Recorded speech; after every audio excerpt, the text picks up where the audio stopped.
Hey everybody, welcome back to the channel. Listen, today we are going to have a really cool lesson. We're going to learn triads. Now, triads are just simply three-note chords that are the building blocks for everything else we're going to do in this method. Now, again, I encourage you, if this is your first time tuning in, thanks for checking us out, but go back and at least watch the video on power chords so you'll understand kind of how we're building. Because in this method, we use numbers. We don't start out with letters. We'll get to letters eventually, but I like starting with numbers because numbers automatically allow you to start learning intervals and learning theory without having to think about it separately. So many times when people start learning, they try to do too many things and don't master one thing, and then it makes it that much harder for them to build. We're learning by numbers, and today we're going to start building our triads. All right, so let's do it.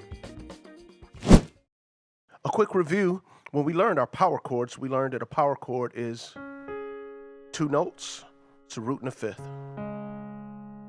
And one of the ways we found that was by starting on the root note. So we start on 1 and we count up from there. 1, 2, 3, 4, 5.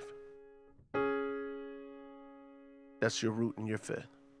And so if we did a power chord on 2, again, we go to 2 and count up 5. 1, 2, 3, 4, 5. All right. And really starting, that's how you discover any interval as it relates to your root note. So if I'm on 1 here and I count, I want to figure out what 2 is. I say 1, 2. Well, this is 2.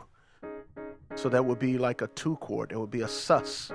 A sus 2 is what we call it. So if I wanted to find the 3, 1, 2, 3.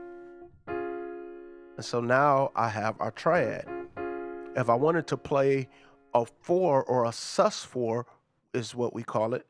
1, 2, 3, 4. I add that to my power chord, and then I get that chord. So that's how you build your intervals within your chord. You start on the root, and we start with our power chord, and we just count. All right, so let's go to our 2 chord, and let's count up 5. 1, 2, 3, 4, 5. That gives us our power chord. Now, if we want the third, 1, 2, 3. And so you could do the same thing off of 2. You could play a sus 2, 1, 2. So that gives you that.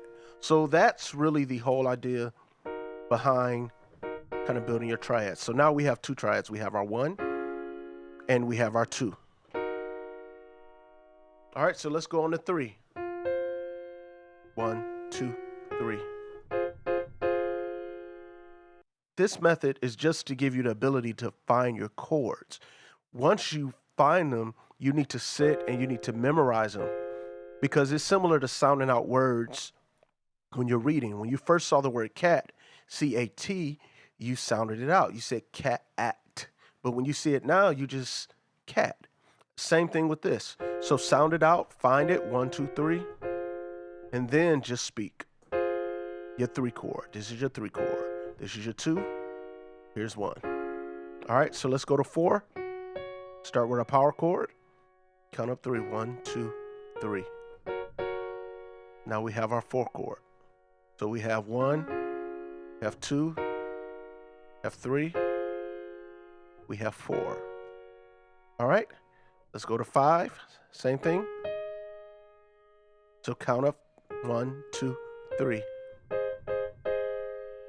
And you have your 5 chord. All right, last chord, 6. We play our power chord, and we count up 3.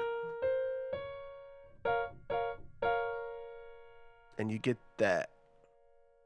6, 5, 4, 3, 2, 1. All right, so now we're gonna add our left hand. Now, when we add our left hand for left hand chords, it's what we've already learned in our power chords. We're just simply playing the power chord in our left hand.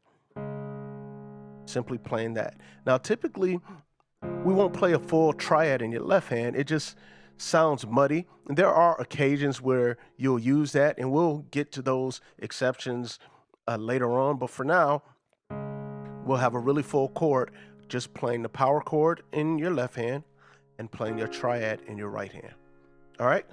So let's try those together.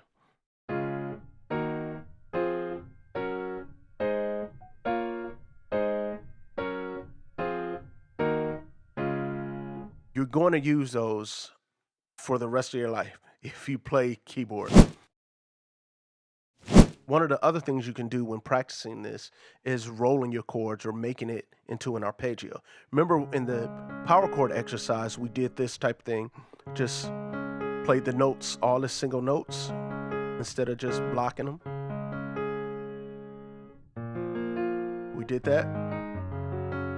You can do the same thing here with the triad. 6, 4. Or you can roll the left hand and chop the right hand.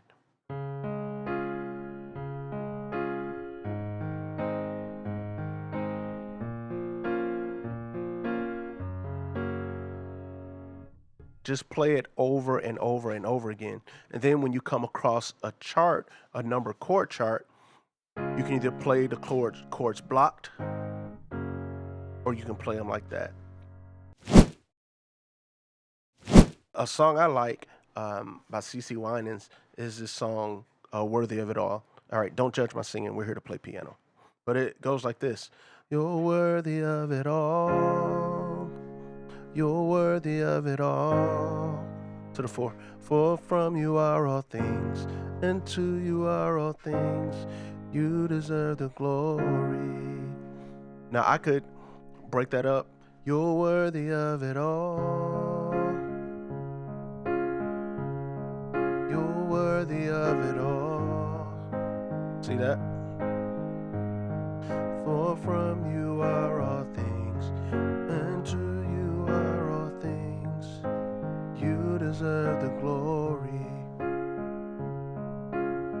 So you can literally play hundreds, probably thousands of songs like that. Hey, thanks for tuning in. Hope you learned something in today's video. If you haven't already, make sure you like and subscribe to the channel. We'll be dropping new content every week. All right, see you in the next video.